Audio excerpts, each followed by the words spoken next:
Assalamualaikum warahmatullahi wabarakatuh. Alhamdulillahirabbil wa syukrillah wa limatillah la haula wala quwata illa billahil aliyil azim. Rabbi shrahli shodri wa yassirli amri wahlul 'uqdatam min lisani yafqahu qawli.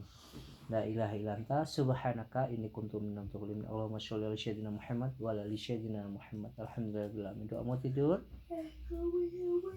Jadi bismikallahumma ahyana wa bismika amut, amin. Ya, langsung ya ayo cerita. Alhamdulillahirabbil. Alhamdulillah ayah hari ini cerita dari buku 16 Anak Soleh, Tanda Cinta dari Sang Bunda, buat Dedek sama Mbak. Bareng semua dari Mbak bareng. Pada suatu pagi tiba-tiba terdengar suara yang melengking dari arah dapur keluarga Fatimah. Imah, ayo cepat bangun, sholat subuh. Lihat tuh, ayam jago sudah pada ramai. Kamu kok masih selimutan di kamar? Teriak ibu. Teriakan itu tak memberikan semangat sedikit pun bagi Imah untuk meninggalkan tempat tidurnya. Imah justru membetulkan posisi tidurnya semakin erat dengan bantal dan gulingnya. Siapa itu? Kayak Mbak Bila. Tiba-tiba langkah kaki terdengar mendekati kamar Imah, lalu pintu kamar pun dibuka. Ibu segera membuka selimut tubuh Imah dan melemparnya ke bawah kaki bocah berusia 11 tahun itu sambil bergumam. Waduh, anak ini susah sekali ya. Dibangunin, susah sekali. Anak perempuan itu harusnya tidak perlu dibangunkan, bisa bangun sendiri. Terus bantuin ibu masak atau beresin rumah. Kamu Imah kan udah besar, sudah kelas 5, sebentar lagi SMP. Cepat bangun, ujar ibu. Udah sampai nomor. Iya ibu, sebentar lagi. Imah masih ngantuk nih. Semalam ngerjain PR sampai larut malam, sahut Imah. Makanya kalau ngerjain PR itu jangan entar-entar nunggu mau dikumpulin besoknya baru mau dikerjain. Kan jadi numpuk begini kan jadinya, omel ibu. Iya bu, nggak lagi-lagi deh, besok langsung dikerjakan, ucap Imah. Kamu itu ya selalu jawabnya begitu. Besoknya lagi diulangi lagi hal yang serupa. Cepetan, sudah jam 5 lebih, bangun, mandi, sholat subuh, terus nyapu. Kalau tidak mau bangun juga ibu bawakan air buat mandiin kamu di kamar, biur gitu, ucap ibu dengan nada tinggi. Iya bu, saat Imah. Enggak ya. Iya bu, dengan sahut Imah dengan mata yang masih terpejam. Imah pun langsung menuju kamar mandi untuk membersihkan badannya yang merasakan dinginnya air. Dalam hati Imah berkata, coba kalau ibu lebih sayang padaku, pasti ibu akan memasakkan air untukku untuk mandi. Jadi aku tidak akan kedinginan seperti ini. Lagi pula Meli teman sebangkuku di sekolah bilang kalau dia biasa bangun jam 6 lewat. Rutinitasnya simple, bangun tidur, mandi, terus bisa langsung berangkat sekolah. Tidak sepertiku yang harus bangun tepat waktu karena banyak hal yang harus dikerjakan dulu sebelum berangkat ke sekolah. Nyapu lah, cuci piring lah. Keluh Imah dalam hati sembari mandi. Mbak, nyapu nggak pagi hari? Cuci piring nggak? Nah, belajar ya. Selesai mandi dan melaksanakan sholat subuh, Imah langsung menyapu lantai, menyiram tanaman, sarapan dan mencuci piring. Wajahnya terlihat mendung tanpa senyum. Ibu melihat raut wajah Imah yang mendung ketika sedang memakai sepatu. Imah tanya oleh ibu yang masih terus menatap wajahnya. Imah, kamu kenapa kok cemberut gitu? Tanpa memandang ibu, Imah menjawab. Imah capek. Ibu selalu suruh Imah ini, itu, dan lain sebagainya. Imah capek bu. Teman-teman Imah sih senang bu, bangun tidur bisa siangan, lalu langsung berangkat ke sekolah. Tidak seperti Imah yang disuruh dulu sana sini dan lain sebagainya. Pulang sekolah juga teman-teman bisa langsung main ke rumah. Tidak seperti Imah yang harus pulang tepat waktu untuk menjaga adik bayi, jawab Imah sambil cemburu. Ya, benar. Sembari membereskan meja makan, ibu berkata, itu semua kan untuk kebaikanmu juga nak. Ibu cuma ingin Imah hidup sehat dan teratur. Anggap saja Imah olahraga sambil bantuan ibu, kan berpahala sayang. Imah pun berdiri kemudian berteriak, pokoknya Imah ingin seperti teman-teman yang lain. Imah nggak mau bantuin ibu ngerjain kerjaan rumah. Imah capek, Imah mau fokus sekolah saja. Melihat Imah yang melaju, ibu pun berkata, jangan berisik, nanti adikmu bangun. Ya sudah, kalau memang itu maunya Imah, ibu akan turuti dengan satu syarat. Kamu harus tetap sholat 5 waktu, selain itu terserah Imah mau apa. Mendengar kata-kata ibu, wajah Imah terlihat bingung. Dia heran karena tidak seperti biasa ibu bersikap seperti itu. Biasanya ibu suka menyuruh ini dan itu, melarang dan lain sebagainya. Baru kali ini ibu mau menuruti keinginan Imah dan mempersilahkan Imah melakukan yang ingin dilakukannya. Setelah sampai di sekolah, Imah masih memikirkan ucapan ibu. Dia merasa tidak enak hati pada ibu. Apalagi setelah mendengarkan penjelasan Bu Tati, guru agama di sekolah, yang menjelaskan bahwa surga berada di bawah telapak kaki ibu. Sontak Imah teringat dengan ibunya selama ini dianggapnya seperti polwan yang suka mengatur kegiatannya di rumah. Perasaan Imah campur aduk antara senang dan merasa bersalah pada ibu. Senang karena dia bebas melakukan yang disukainya, tapi juga merasa bersalah karena telah berkata kasar pada ibunya. Pulang sekolah, Imah tidak langsung masuk ke dalam rumah. Dia justru bermain-main di dalam rumah sambil mencium harumnya bunga mawar dan melati yang biasa dia siram pagi dan sore. Tidak lama kemudian Imah melihat ibu yang sedang sibuk menidurkan adik. Ibu melihat Imah sambil berkata, "Kamu sudah pulang rupanya, sholat zuhur dulu. Setelah itu terserah kamu mau apa." Imah segera masuk ke dalam rumah dan melaksanakan sholat zuhur. Setelah itu Imah tidak segera melepas mukenanya, tapi ia merebahkan tubuhnya di atas tempat tidur dan akhirnya Imah tertidur. Pukul 4 sore Imah baru bangun dari tidurnya karena merasakan perutnya yang keroncongan. Imah pun melepas mukenanya lalu menuju ke ruang tengah. Di meja makan sudah tersaji sayur kangkung dan telur dadar, tapi sayang semuanya sudah dingin. Ibu selalu masak tepat waktu, yaitu ketika Imah pulang sekolah. Biasanya Imah diberi tugas untuk menjaga adik, sedangkan ibu masak siang hari. Namun hari itu ibu hanya membeli makanan di sebelah warung. Imah merasa tidak nyaman dengan kondisi tersebut. Dia yang biasa makan siang dengan menu makanan yang baru saja matang, harus makan makanan yang sudah dingin. Namun tidak bisa protes karena itu semua adalah akibat perbuatannya sendiri. Tidak mau diatur oleh ibu, Imah kemudian menyantap makan siangnya dengan setelah sebelumnya dia melaksanakan sholat asar. Setelah makan siang, Imah merasa kekenyangan sehingga dia membaringkan tubuhnya di atas kursi di ruang tamu sambil akhirnya dia kembali tertidur.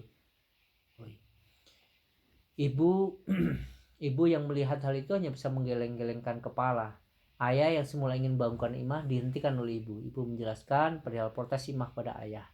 Ibu ingin tahu bagaimana tingkah laku Imah jika tanpa kontrol darinya. Imah terbangun pada pukul 5:30 sore. Hari sudah sangat sore. Imah langsung bergegas mandi. Selepas sholat isya, Imah tidak langsung mengerjakan PR, melakukan menonton acara televisi terlebih dahulu sampai akhirnya Imah tertidur depan televisi. Setiap harinya ibu guru di sekolah, Imah selalu memberikan PR kepada anak-anak agar mereka selalu belajar di rumah. Malam itu akhirnya Imah tertidur dan tidak mengerjakan PR. Keesokan harinya Imah bangun kesiangan karena tidak dibangunkan oleh ibu. Badannya terasa begal-begal karena tidur di atas karpet di depan televisi. Imah bangun pukul 6 pagi, dia langsung mandi dan melaksanakan sholat subuh. Karena terburu-buru, Imah berangkat ke sekolah tanpa sarapan pagi. Dia membawa sarapan paginya sebagai bekal ke sekolah. "Tumben kamu bekal ke sekolah, Im?" sapa Meli, teman sebangku Imah. Iya, ini menu sarapanku. "Aku tidak sempat sarapan pagi ini, aku kesiangan, Mel," jawab Imah. Sambil mengenjitkan dahi, Meli berkata, "Tidak biasa kamu begini? Bukankah ibumu selalu membangunkanmu pagi-pagi buta?" tanya Meli yang keheranan. Imah hanya tersenyum, kemudian Meli menarik nafas panjang dan berkata, "Sebenarnya aku iri sama kamu, Im." Dengan wajah bingung, Imah balik bertanya, "Kok iri sama aku sih?" Si Imah. "Apa yang buat kamu iri sama aku, Mel?" Si Imah. Sambil menatap wajah Imah, Meli menjawab, "Kamu punya ibu yang sangat perhatian sama kamu. Bundaku adalah seorang wanita yang karir terlalu sibuk dengan pekerjaannya sehingga kurang memperhatikan aku. Aku lebih sering diurus oleh pembantu. Tapi aku yakin bundaku tetap sayang padaku karena Yanda sudah tiada.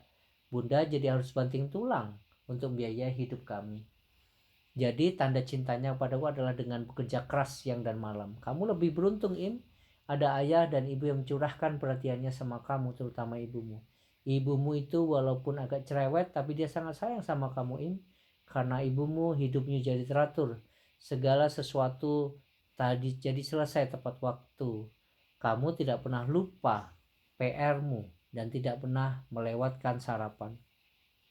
Mendengar Meli menyebut tentang PR, Imah jadi teringat dengan PR-nya yang belum dikerjakan. Waduh Mel, aku lupa belum mengerjakan PR-ku. PR-ku belum selesai ku kerjakan, ucap Imah sambil buru-buru mengeluarkan PR dalam tasnya.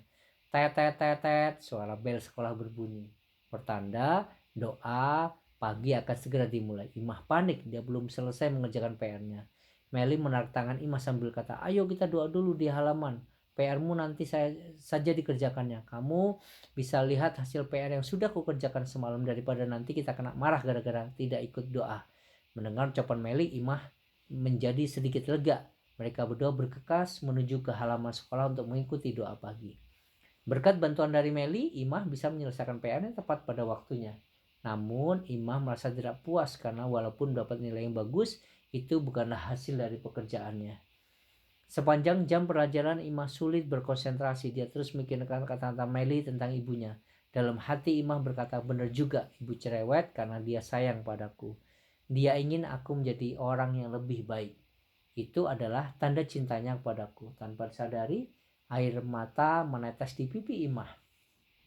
Meli yang melihat hal itu bertanya, kamu kenapa Im? Imah hanya bisa menggelengkan kepalanya sambil mengusap air matanya. Sepulang sekolah, Imah langsung mengurung dirinya di kamar. Dia berharap ibunya akan datang menghampirinya dan menanyakan kabarnya di sekolah. Hal itulah yang biasa dilakukan ibu. Namun hal itu sudah tidak dilakukan lagi semenjak Imah protes dengan sikap ibu yang selalu mengatur dirinya. Imah hanya bisa melampiaskan kekesalannya dengan menggambar di buku gambar miliknya sambil terus menitikkan air mata. Sesaat kemudian Imah pergi ke meja makan. Dia membuka tulisan di meja makan. Sudah ada sayur sop dan ayam goreng di sana, tapi sudah dingin. Lalu Imah mencari ibu. Imah ternyata ibu sedang mengambil jemuran yang sudah kering sambil menggendong adik. Ibu yang melihat kedua mata Imah sembab bertanya, kamu kenapa nak? Imah tak kuat lagi menahan tangisnya. Dia menangis terseduh-seduh. Ibu pun menghampirinya dan mengajak Imah masuk ke dalam rumah. Setelah meletakkan jemuran, ibu yang masih menggendong adik kembali menghampiri Imah dan bertanya, ada yang nakal sama kamu? Imah hanya menggelengkan kepala, bibirnya bergetar sambil berucap, maafkan Imah ibu, Imah yang salah. Mulai sekarang Imah akan nurut sama ibu. Tapi tolong jangan cuekin Imah lagi ya, ucap Imah sambil memeluk ibunya yang sedang menggendong adiknya. Ibu pun tersenyum lalu berkata, anak ibu sudah tambah besar rupanya. Tapi bukannya Imah tidak mau lagi diatur oleh ibu, ucap ibu yang mulai menggoda Imah. Imah kan masih butuh bimbingan ibu. Kalau besar nanti Imah mau jadi seperti ibu yang sayang keluarga. Maafin Imah ya bu, ucap Imah dengan manja. Kamu kok bisa berubah begini sih nak? Tanya ibu yang keheranan. Kata Meli, ibu suka ngatur-ngatur Imah itu adalah perhatian sama Imah. Ibu yang terbaik buat Imah. Itu adalah tanda cinta bunda kepada anaknya. Oh iya ibu, Imah juga punya tanda cinta buat ibu. Imah lalu berlari menuju kamarnya dan mengambil buku gambarnya. Dia kemudian menunjukkan gambarnya tentang keluarganya dipenuhi dengan tanda cinta. Dengan senyum lebar, Imah berkata, Imah sayang ibu, sayang adik, sayang ayah juga. Ibu yang melihat perilaku Imah tersenyum dan berkata, iya sayang, ibu juga sayang kalian semua. Ibu juga maaf kalau kamu merasa tidak nyaman dengan sikap ibu yang cerewet. Tapi kamu benar nak, itu semua ibu lakukan untuk kebaikanmu dan keluarga kita. Imah mendengar kata-kata ibu menjadi sangat lega dan bahagia. Mereka akhirnya sambil berpelukan. Alhamdulillahirabbil alamin. Ceritanya ini ya, kadang-kadang Mbak sama Dede, Mbak, betul gak? Ayo bangun, ya kan? Semoga Dede sama Mbak bisa menjadi anak yang berbakti kepada orang tua, ya. Apalagi dalamnya ibu, oke? Kalau dipanggil ibu, iya bunda, gitu ya. Dalam bunda, gitu ya. Dede, ya saya itu ya. Alhamdulillahirobbilalamin. Ceritanya insya Allah besok dilanjut lagi ceritanya besok insya Allah. Sekarang kita di surat Al-A'raf ayat 58, juz ke-8 ya, halaman 158. A'udzubillahi minasyaitonir rajim. Bismillahirrahmanirrahim. والبلد الطيب يخرج نبته بإذن ربه والذي خبث لا يخرج إلا نكدا كذلك نصرف الآيات لقوم يشكرون. Dan tanah yang baik, tanaman-tanamannya tumbuh subur dengan izin dari Tuhan. Dan tanah yang buruk, tanaman-tanamannya yang tumbuh merasa merana. Demikianlah kami menjelaskan berulang-ulang tanda-tanda kebesaran kami bagi orang-orang yang bersyukur. Laqad arsalna Nuhan ila qaumihi faqala ya qaumi i'budullaha ma lakum min ilahin ghairuh inni akhafu alaikum adzaba yaumin adzim. Sungguh kami benar-benar telah mengutus Nuh kepada kaumnya. Lalu dia berkata, wahai kaumku, sembahlah Allah. Tidak ada Tuhan sembahan bagimu selain Dia. Sesungguhnya aku takut kamu akan ditimpa azab pada hari yang dahsyat kiamat. Ayat 60 Al-A'raf. Qala al-mala'u min qaumihi inna lanaraka fi dhalalin mubin. Pemuka-pemuka kaumnya berkata, sesungguhnya kami memandang kamu benar-benar berada dalam kesesatan yang nyata. Ayat 61. Qala ya qaumi laisa fi dhalalatun walakinni rasulun min rabbil alamin. Dia Nuh menjawab, wahai kaumku, aku tidak sesat, tetapi aku ini seorang rasul dari Tuhan seluruh alam. Ayat 62. Uballighukum risalati rabbi wa ansahu lakum wa a'lamu minallahi ma la ta'lamun. Aku menyampaikan kepadamu amanat Tuhanku, memberi nasihat kepadamu, dan aku mengetahui dari Allah apa yang tidak kamu ketahui. Ayat 63. Awa ajibatum an ja'akum dzikrum min rabbikum ala rajulin minkum liyundirakum walitantaku wa la'allakum turhamun. Dan herankah kamu bahwa ada peringatan yang datang dari Tuhanmu melalui seorang laki-laki dari kalanganmu sendiri untuk memberi peringatan kepadamu dan agar kamu bertakwa sehingga kamu mendapat rahmat. Ayat 64. فَكَذَّبُوهُ فَأَنْجَيْنَاهُ وَالَّذِينَ مَعَهُ فِي الْفُلْكِ وَأَغْرَقْنَا الَّذِينَ كَذَّبُوا بِآيَاتِنَا إِنَّهُمْ كَانُوا قَوْمًا عَمِينَ. Maka mereka mendustakannya Nuh. Lalu kami selamatkan dia dan orang-orang yang bersamanya di dalam kapal. Kami tenggelamkan orang-orang yang mendustakan ayat-ayat kami. Sesungguhnya mereka adalah kaum yang buta mata hatinya. Ayat 65. Wa ila adin akhahum huda qala ya qaumi i'budullaha ma lakum min ilahin ghairuh afala tattaqun. Dan kepada kaum Ad kami utus Hud saudara mereka. Dia berkata, wahai kaumku, sembahlah Allah. Tidak ada Tuhan sembahan bagimu selain Dia. Maka mengapa kamu tidak bertakwa?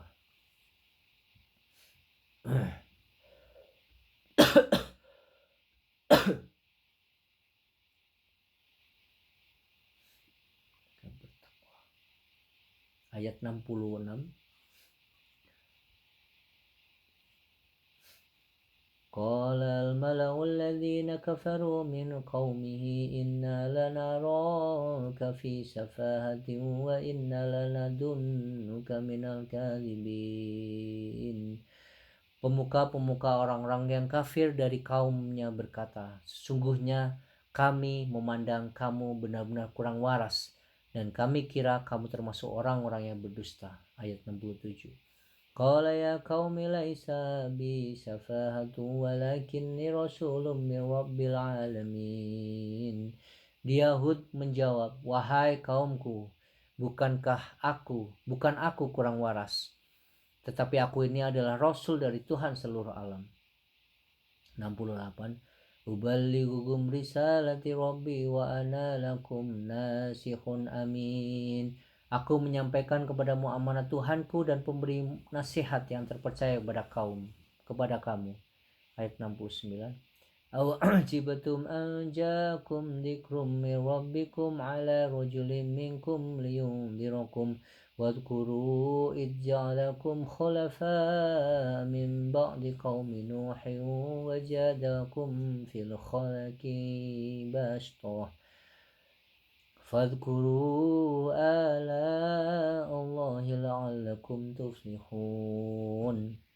Dan herankah kamu bagaimana bahwa ada peringatan yang datang dari Tuhanmu melalui seorang laki-laki dari kalanganmu sendiri untuk memberi peringatan kepadamu. Ingatlah ketika dia menjadikan kamu sebagai khalifah-khalifah setelah kaum Nuh, dan dia lebihkan kamu dalam kekuatan tubuh dan perawakan. Maka ingatlah akan nikmat-nikmat Allah agar kamu beruntung. Ayat 70.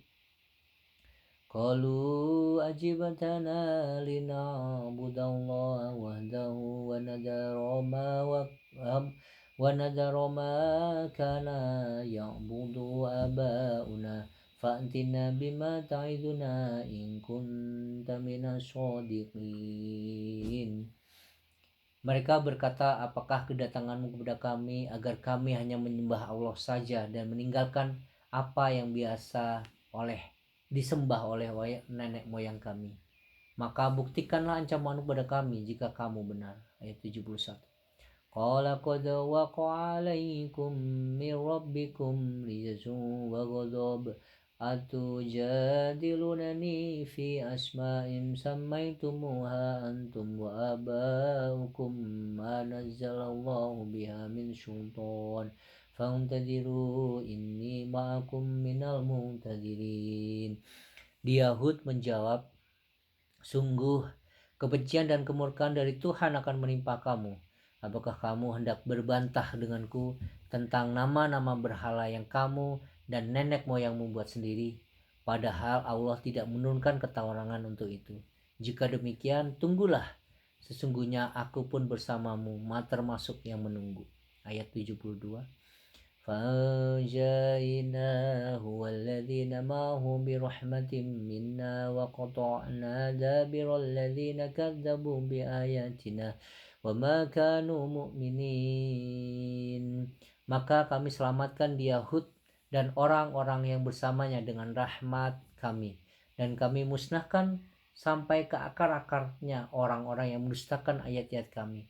Mereka bukanlah orang-orang beriman. Ayat 73.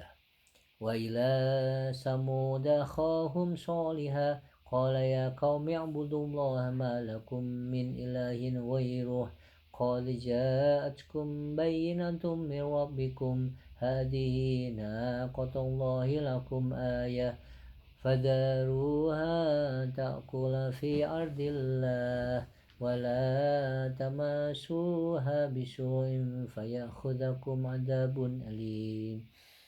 Dan kepada kaum Samud kami diutus saudara mereka Saleh. Dia berkata, wahai kaumku, sembahlah Allah, tidak ada Tuhan sembahan bagimu selain Dia. Sesungguhnya telah datang kepadamu bukti yang nyata dari Tuhanmu. Ini seekor unta betina dari Allah sebagai tanda untukmu. Biarkanlah ia makan di bumi Allah, janganlah disakiti. Nanti akibatnya kamu akan mendapatkan siksa yang pedih. Ayat 74. Wadhkuru id ja'alakum khulafa min ba'di 'adin wa bawwa'akum fil ardi tattakhiduna min suhuliha qusuran wa tanhituna al-jibala buyuta fadhkuru ala Allahi wa la ta'saw fil ardi mufsidin.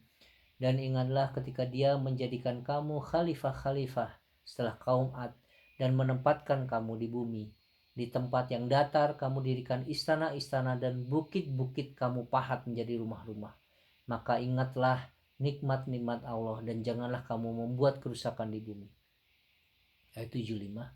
Qala al-mala'u alladhina istakbaru min qaumihi lilladhina istud'ifu liman amana minhum ata'lamuna anna Shalihan mursalun min rabbih qalu inna bima ursila bihi mu'minun.